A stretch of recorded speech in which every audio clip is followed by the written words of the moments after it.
अच्छा बताइए, अगर हम लोग गए नहीं हैं तो हमारी टीम वहाँ क्या कर रही थी? अगर हम लोग नहीं गए हैं तो वहाँ विक्की बबुआ क्या कर रहे थे? अगर हम लोग नहीं गए हैं तो वहाँ पंकज भाई क्या कर रहे थे? नहीं पहुँचे, उसके पीछे बहुत सारे रीजंस हैं। जैसे हम लोग रेडी होने के बाद जैसे हमारे सारी टीम वहाँ पहुँच गई थी, और सारी टीम पहुँचने के बाद जब हम लोग का निकलने का टाइम आया तो जो एसपी हैं वहाँ के, देखिए ये सारी चीज़ें हम लोग को बाद में पता चली। वहाँ पे एक भसरा की क्या कटाते हैं, जो आप नेपाल में एंट्री लेते हो, एक पर्ची होती है, हम लोग का वो तक नहीं कटाया गया था। ये आप लोगों को दिखाई देगा नहीं देगा मुझे नहीं पता। ये जिला प्रशासन का लेटर ऑलरेडी हम लोग के पास आया हुआ था टू डू द शो, ठीक है। इसके बाद हम लोग ने ऑर्गेनाइजर से पूछा था कि सब कुछ ठीक है। वो आगे आगे स्कॉट कर रहे थे और उनके पीछे हम लोग की 2 गाड़ियाँ थी और हम लोग चले गए अंदर। भाई हम लोग को आइडिया ही नहीं है ना कि किसी भी कुछ होता है, या हमें ये होगा कि वो लोग कटा चुके होंगे। 2 घंटे, मतलब मुझे ऐसा लगता ना कि मैं किसी और मतलब पाकिस्तान के तरफ से भारत आ रहे हैं। मतलब मैं आधा दुनिया घूम चुका हूँ, मैंने ऐसा कभी फेस नहीं किया अपनी लाइफ में, कभी भी नहीं। नमस्कार, मैं नीजू स्वागत करता हूं आप सभी का अपने चैनल भोजपुरी गॉसिप और मनचाहा न्यूज पे। तो जी हां, चटपटी और मजेदार बातें हमेशा करता हूं, लेकिन आज कोई चटपटी ना कोई मजेदार बातें होंगी। एक बहुत ही बड़ा मुद्दा हो चुका है इंडिया में नहीं बल्कि विदेश में, हम यूं कहें तो नेपाल में। और नेपाल में एक बहुत ही बड़ा शो सुपरस्टार खेसारी लाल यादव का, और उस शो के दौरान जो घटना हुई है उस घटना में कई सारी कारें जली हैं, कई करोड़ रुपए का नुकसान हुआ है, और साथ ही साथ कई सारे सवाल नेपाल गवर्नमेंट पर भी खड़ा होता है कि आखिरकार इतना बड़ा हादसा क्यों नहीं टाला गया। इन्हीं सब मुद्दों पर बात करेंगे। खेसारी लाल यादव के जो मैनेजर हैं यानी कि हमारे विवेक भैया, उनसे जानने की कोशिश करेंगे कि आखिरकार ये घटना हुआ कैसे, शुरुआत कैसी हुई, और कई सारे सवाल भी सोशल मीडिया पर घूम रहे हैं। इन्हीं सब मुद्दों पर बात करेंगे, लेकिन पहले चैनल पर स्वागत है विवेक भैया। थैंक यू निजी भाई, एंड थैंक यू अंकित। कैसे भैया? मैं अच्छा हूँ, आप बताओ। एक बात बताइए भैया, सबसे पहले खेसारी लाल यादव का जो विवाद है यानी कि हमारे ट्रेंडिंग स्टार का जो विवाद है, सबसे पहले सवाल गूंजा सोशल मीडिया पर कि खेसारी लाल यादव उस समय स्टेज पे नहीं थे, लेकिन साथ ही साथ वो नेपाल पहुंचे ही नहीं थे। सबसे बड़ा सवाल यही घूम रहा है सोशल मीडिया पर कि आए ही नहीं थे, नेपाल पहुंचे कहाँ है नीजू? इसमें विवाद तो है ही नहीं। क्या विवाद? कह रहे हैं कि आए ही नहीं है, इसके कारण से सोशल मीडिया पर विवाद खड़ा हुआ है कि खेसारी लाल यादव नहीं पहुंचे। ये सोशल मीडिया पे तो सबसे पहले तो स्टार्ट आपने बड़ा अच्छा किया। तो जो लोग सोशल मीडिया पे ये फालतू की बातें कर रहे हैं ना, तो मैं आप लोगों को बोलना चाहता हूँ कि ये मतलब फालतू बात करना बहुत इजी काम होता है आज के लाइफ में। तो फैक्ट्स में बात किया कीजिए। नहीं पहुँचे हैं, पहुँचे एक बार पूछ लिए होते कि हम लोग पहुँचे हैं कि नहीं पहुँचे हैं। अराउंड 9:30 हम लोग होटल के अंदर थे ऑलरेडी, मतलब 9:30 या 9:15 मेरे पास CCTV फुटेज भी आ गया है अब तो हम लोग ऑलरेडी वहाँ पे थे। और वहाँ जाने के बाद अराउंड 10:15 हम लोग रेडी भी हो चुके थे। हम लोग को 10:30 निकलना था, 11:30 से शो था। और जैसा हमेशा होता है कि भैया जाने से पहले वहाँ म्यूजिशियन सेटअप, और हमारे पंकज भैया और कोई हमारे साथ मेल सिंगर गया, तो इस बार विक्की बबुआ थे तो वो चले गए थे। हमारी डांसर्स माही मनीषा वो ऑलरेडी वहाँ पहुँचे हुए थे। अच्छा बताइए, अगर हम लोग गए नहीं हैं तो हमारी टीम वहाँ क्या कर रही थी? अगर हम लोग नहीं गए हैं तो वहाँ विक्की बबुआ क्या कर रहे थे? अगर हम लोग नहीं गए हैं तो वहाँ पंकज भाई क्या कर रहे थे? हम लोग गए नहीं हैं तो मैंने मेरी एक छोटी सी वीडियो, मैंने वहाँ पे ऑन द स्पॉट एक वीडियो बनाया था। मैं वहाँ क्या कर रहा था? अगर खेसारी भैया नहीं पहुँचे तो नेपाल या तो मैं छुट्टी मनाने गया हूँ या तो मैं घूमने गया हूँ। ये दोनों काम करने तो मैं गया नहीं था। तो हम लोग किसी पर्पज़ से गए थे, और अगर हमारे को शो करना था तभी तो हम नेपाल गए थे ना। अगर क्योंकि हमें घूमना होता तो हम काठमांडू जाते, कहीं और जाते, पोखरा जाते, ये सब जगह है ना घूमने वाली। तो हम पर्टिकुलर शो के लिए गए थे, ऑन टाइम वहाँ पे थे। नहीं पहुँचे, उसके पीछे बहुत सारे रीजंस हैं। जैसे हम लोग रेडी होने के बाद जैसे हमारे सारी टीम वहाँ पहुँच गई थी, और सारी टीम पहुँचने के बाद जब हम लोग का निकलने का टाइम आया तो जो एसपी हैं वहाँ के, देखिए 2, जैसे कि पटना ज़िला है, आरा एक ज़िला है। तो मान लीजिए हम दानापुर में रुके हुए हैं होटल में और हमको आरा पहुँचना है, और दानापुर के एसपी आके बोल रहे हैं अरे आपको आरा में अब जाना नहीं देंगे क्योंकि आप अलाउड नहीं हैं, ठीक है। और जो ऑर्गेनाइजर्स वो भाग चुके हैं, वो होटल में आ ही नहीं है, वो भाग गए हैं।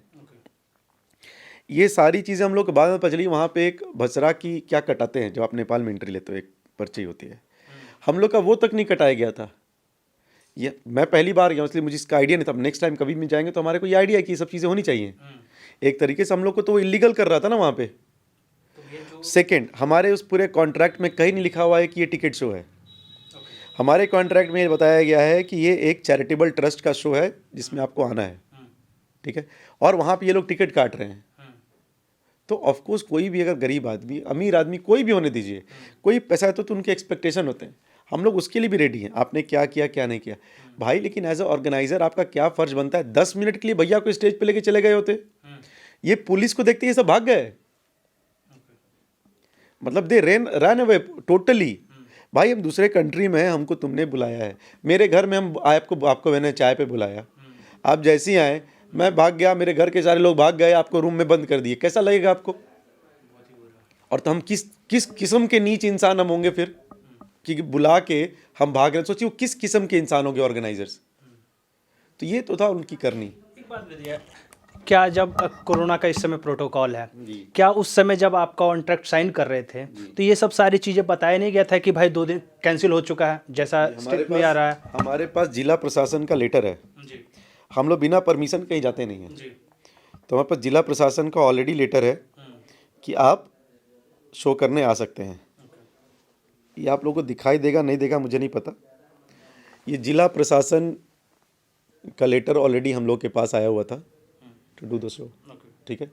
इसके बाद हम लोग ने ऑर्गेनाइजर से पूछा था कि सब कुछ ठीक है, और बताओ हम लोग होली की शूटिंग कर रहे थे, होली की शूटिंग ख़त्म करने के बाद कुछ गाने करने के बाद हम लोग पूरा गाना कंप्लीट भी नहीं कर पाए। हम लोग अर्ली मॉर्निंग 3 o'clock यहाँ से निकले वहाँ जाने के लिए, क्योंकि मॉर्निंग का शो था। तो इतने बड़े पागल नहीं हम लोग कि अपना रेस्ट ना करें, कुछ ना करें, भागते रहें। बिकॉज कमिटमेंट होता है, एक वर्क कमिटमेंट होता है, जब आपने वर्क कमिटमेंट दिया है तो आपको फुलफिल करना है, and that is why we were there. भैया जब स्टार्टिंग में ही जैसे आप नेपाल बॉर्डर आप क्रॉस, नेपाल में आप एंटर कर रहे थे तो आपने कहा कि एक टोकन कटवाना होता है उसमें, तो वो क्या उस समय ऑर्गेनाइजर आपको साथ में नहीं था? ऑर्गेनाइजर की कोई टीम आपको एंटर नहीं करा रही थी कि जैसे एंटर कराए? देखिए अगर हम खुद एंटर करते तो ऑफकोर्स हमको ये सारी चीज़ें पूछती ना। उन लोगों ने क्या सेटिंग की है क्या नहीं, कोई आइडिया नहीं हम लोगों को। वो आगे आगे स्कॉट कर रहे थे और उनके पीछे हम लोग की 2 गाड़ियाँ थी और हम लोग चले गए अंदर। भाई हम लोग को आइडिया ही नहीं है ना कि किसी भी कुछ होता है, या हमें ये होगा कि वो लोग कटा चुके होंगे। सिर्फ फॉर्मेलिटीज़ क्या होता है, हम कहीं जाते हैं तो हम लोग के ऑन बिहाफ पे हमारे ऑर्गेनाइजर्स हमारे लोग वो चीज़ कर चुके होते हैं, तो वी वेर इन इम्प्रेशन की ये सारी चीज़ें फॉर्मेलिटीज़ तो हो गई होंगी। इस पे तो एक सवाल खड़ा होता है कि जिस तरीके से वो लोग आपको टेकअप कर रहे थे, तो इस तरीके से जैसे नेपाल में होता है कि भाई किडनैपिंग का एक धंधा नेपाल में आम सी बात होती है, तो इस तरीके से तो कोई भी आप बैक करके गाड़ी को आपको हाईजैक भी कर सकता था। ये तो लॉजिकली मैं आपको नीजू, ये सारी चीज़ें हम लोग कुछ समय समझ में नहीं आई। ये सारी चीज़ें स्टार्ट हुई जब वहाँ पे सारे प्रॉब्लम स्टार्ट हो गए, हमारे लोग को चोट लगी, कुछ लोगों को वहाँ के जिला प्रशासन ने पकड़ के रख लिया, और उन लोगों को छुड़ाने के बाद हम लोग जब जिस प्रक्रिया में घुसे, then we got to know कि ये नॉर्मल था ही नहीं, ऐसा था ही नहीं, कुछ ना कुछ इसमें XYZ 110% था। वहाँ से निकलते वक्त आपको आइडिया नहीं, मैं एक दिन वहाँ पे रुका था बिकॉज हम लोगों ने FIR किया है वहाँ पे, कोर्ट में लॉयर अपॉइंट करके वहाँ के SP से ये करने के बाद, बातें करने के बाद, वहाँ एप्लीकेशन सबमिट करने के बाद, ये सब करने के बाद मैं आया हूँ इंडिया। और आपको मैं बताता हूँ, अररिया बॉर्डर पे मैं 2 घंटे मुझे पुलिस ने रोक के रखा, 2 घंटे।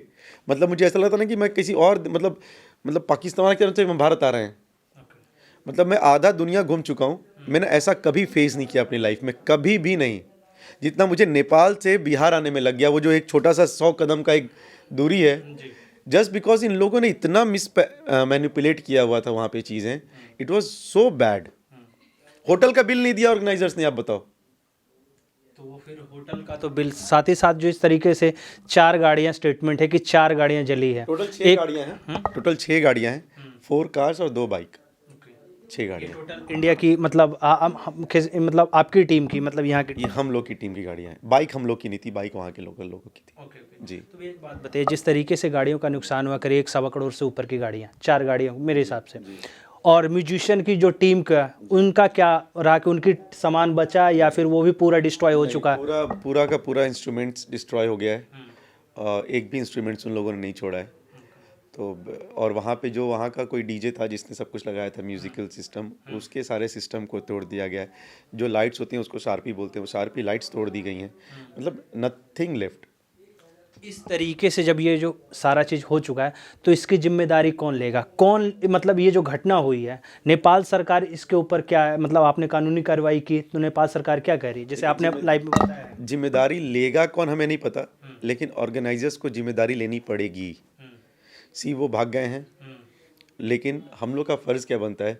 देखिए, कभी कभी चीज़ें बुरी भी लगती हैं, लेकिन हम लोग अपना काम कर रहे हैं। बुरी ये लगती हैं कि हम एक इंडस्ट्री में काम करते हैं, छोटी सी इंडस्ट्री है, 150 लोगों की है, ठीक है, जो मेन चीज़ें करते हैं। बाकी इंडस्ट्री तो हमारे पता नहीं कितने करोड़ लोग काम कर रहे हैं, लेकिन जो इम्पोर्टेंट लोग हैं उनमें से किसी ने एक बार एक फ़ोन तक नहीं किया है।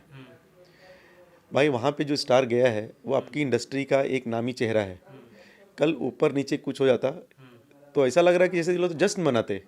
मैं सच्ची बता रहा हूँ, मुझे बहुत बुरा लगा इस चीज़ का। मैं कभी ऐसी बातें करता नहीं हूँ, लेकिन ये बात लिटरली मुझे बुरा लग रहा। आप बताइए, वहाँ पे जो डांसर्स थी माही और मनीषा, क्या वो सिर्फ हमारा शो करती हैं, बाकी लोग का नहीं करती हैं? करती हैं ना। क्या हमारे जो म्यूजिशियंस थे वो सिर्फ हमारा म्यूज़िक करते हैं? नहीं, सबका करते हैं ना। क्या किसी ने उन लोगों का हाल चाल पूछा है? नहीं। ये कौन सा पर्सनल बैर है? अगर आप कुछ लोग, जैसे कि हम लोग हैं, हम लोग नेपाल गए, क्या हमारे कितने सारे स्टार्स नेपाल शो करने जाते हैं? उनकी वहाँ पहचान नहीं होगी? क्या किसी ने वहाँ के प्रशासन से एक बार बात करने की ट्राई किया है? जी नहीं। लेकिन हम लोग, देखिए, मैं ये नहीं बोला कि हम लोग कर रहे हैं यही सही है, नहीं, लेकिन हमारे साथ ये बीता है, तो वी आर मेकिंग श्योर कि वहाँ के ऑर्गेनाइजर्स आज के बाद किसी भी भोजपुरी कलाकार को अगर वो बुलाएंगे तो उनको 4 प्रोटोकॉल फॉलो करना ही पड़ेगा। नेपाल गवर्नमेंट को ये मेक श्योर करना पड़ेगा कि हमारा कोई भी आर्टिस्ट अब नेक्स्ट टाइम नेपाल जाता है तो ये 3-4 चीज़ें दे हैव टू फॉलो। आज हम लोग के ऊपर बीत गया तो भगवान थे, सब कुछ अच्छा रहा। कोई, चलिए, सामान तो आप खरीद लेंगे, जान का नुकसान होता तो नहीं मिलता वापस। वो महादेव थे, हम लोग के साथ ऐसा कुछ नहीं हुआ। तो ये आप बताओ, अगर हो जाता तो क्या होता? ये तो बहुत ही बड़ा एक भोजपुरी इंडस्ट्री के लिए शोक का वो चीज़ होता। शोक अभी भी है, लेकिन लोग शोक बना नहीं रहे हैं। कुछ परम, मैं मतलब गंदी गाली दे नहीं सकता, ऐसे लोग हैं जो इतनी फालतू बातें लिख रहे हैं जैसे कि उनके लिए कितनी प्राइड का मूवमेंट है। मतलब यार, अगर खेसारी लाल यादव, पवन सिंह, XYZ, दिनेश भैया, ये लोग मार खाएंगे, मनोज तिवारी मार खाएंगे या रवि भैया मार खाएंगे, तो आप लोगों को खुशी मिलेगी? मतलब किस नीच मानसिकता की ये लोग हैं। मतलब आप सोचो ना, क्या सोच है इन लोगों की। अच्छा, कुछ लोग ऐसा भी कह रहे हैं ना कि जानबूझ के जो षड्यंत्र एक तरीके से, जैसे खेसारी लाल यादव नहीं पहुंचे या फिर उन्हें रोक दिया गया, जानबूझ के हल्ला किया गया वहां पे शो में कि खेसारी जी नहीं आ रहे, जानबूझ के भीड़ को एग्रेसिव किया गया, कुछ लोगों को वहां पे बोल रहे हैं। मैं एक सेकंड बेटा, ये कॉल नंबर दे देना जरा भाई, फ़ोन, तो ये फ़ोन दे देना अर्जुन। सतीश, ये मामा है, उनको जरा बता दो एड्रेस। हाँ जी, सॉरी, फिर से बताइए। कुछ लोग कह रहे हैं कि जानबूझ के, जैसे कह रहे हैं ना कि वहां पे भीड़ को ज्यादा अग्रेसिव किया गया कि ताकि खेसारी लाल यादव को नुकसान हुआ, उनकी टीम को पूरा नुकसान हो, शो को जानबूझ के निरस्त किया जाए। क्या ऐसा लगता है? देखिए, वहाँ पे किसने अग्रेसिव किया, क्या किया, वहाँ पे ऑन द स्पॉट जब ये सारी चीज़ें हो रही थी, वहाँ पे मैं पर्सनली नहीं था, तो इस बारे में मैं कमेंट करूँगा तो वो गलत हो जाएगा, क्योंकि चीज़ें अब सब जुडिशल हैं, तो वहाँ पे पुलिस ऑलरेडी इंक्वायरी कर रही है क्या हुआ। लेकिन जिन लोगों ने किया है वो फ़ैन तो नहीं थे। मैं आपको बहुत लिटरली बता रहा हूँ कि वो फ़ैन नहीं थे। 1 लाख 1.25 लाख की भीड़ होगी तो उसमें से 100 ऐसे थे जिन्होंने ये काम किया है। वो फ़ैन नहीं, वो किसी के फ़ैन नहीं हो सकते। खेसारी भैया की बात नहीं करो, वो फ़ैन थोड़ी। और खेसारी भैया के फ़ैन मैं आपको बताता हूँ कैसे होते हैं। वो अग्रेसिव होते हैं, वो बहुत ज़्यादा मॉडरेट होते हैं और बहुत सॉलो होते हैं। ये 3 तरह के फ़ैन इनके। जो बहुत अग्रेसिव होते हैं ना, वो जब बहुत अग्रेसिव हो जाएंगे पता है क्या करेंगे? जब भैया की गाड़ी रहेगी या भैया खुद रहेंगे ना, तो शीशा ऐसे पीटेंगे, भैया फ़ोटो, भैया फ़ोटो, भैया फ़ोटो। वो शीशा पे पीटेंगे, शीशा तोड़ेंगे नहीं। ऐसे हैं भैया के फैंस। भैया के कुछ फैंस ऐसे हैं जो आ रहा है फ़ोटो खिंचाने के लिए, धक्का मुक्का करें, बोले, मत धक्का दो ना, भैया को चोट लग जाएगी, भैया ये मॉडरेट फैंस हैं। और कुछ सोलो फैंस वो देखते हैं कि हाँ सब कुछ शांति रहेगा तो बोलेंगे भैया एक फ़ोटो खींच लेते क्या। मार पिटाई फलाना ढिमकी इसमें इनके फैंस नहीं रहते। और आपको नीजू में एक चीज़ बहुत ही फैक्ट के साथ बताता हूँ। बहुत सारे लोग हैं कि, और मैं एकदम बुरा लगे भला लगे फ़र्क नहीं पड़ता, बहुत सारे लोग हैं जहाँ 1.5 लाख लोग ना फ्री फोकट में भी शो देखने उनका नहीं आते हैं। आज इस स्टार का शो 1.5 लाख लोग अगर आए हैं, हम लोग को नहीं पता कि टिकट शो है, लेकिन उन लोग टिकट कटा के आए थे। ऐसे आर्टिस्ट के साथ कौन नफरत कर सकता है यार। खास करके इस पे इसी बात पे कहा, एक दुबई का बंदा वीडियो में एक वायरल हो रहा है कि वो स्पेशली कह रहा है कि भैया खिसाड़ी भैया मैं दुबई से स्पेशली टिकट कटा के नेपाल में, उसका घर होगा जो नेपाल में, वो शो देखने आया। इस तरीके से जब फैन फॉलोइंग होता है और इस तरीके से जब क्राउड को बदनाम किया, क्राउड को एग्रेसिव किया जाता है, मैसेज कहीं ना कहीं हमारे स्टार को नुकसान होता है ना। देखिए, कभी हम चाहते नहीं हैं ना, हम चाहते हैं ना, कोई और भी ऐसा नहीं चाहता होगा कि हम लोग कहीं शो करने जाएं वहाँ भगदड़ हो जाए, वहाँ मार, कोई नहीं चाहता होगा ये, ठीक है।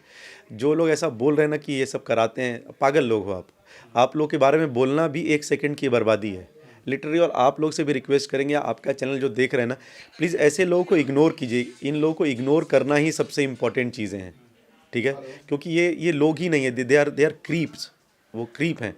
आप बताओ, आपके घर में आप कभी चाहोगे आके भगदड़ हो जाए? अगर हमारे घर में शादी फंक्शन हम चाहेंगे खाना कम हो जाए? कोई चाहेगा यार कि हमारी बेटी या बेटे की शादी और हमारे यहाँ खाना कम हो जाए, लोग हमको गाली? कोई नहीं चाहता यार।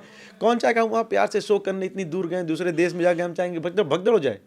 इतने बड़े पागल तो हम लोग नहीं हैं यार। और जो बंदा दुबई से आता है कि दुबई से हैं आप, नेपाल में, नेपाल बहुत संपन्न देश नहीं है, विश्व का सबसे ज़्यादा गरीब देश है।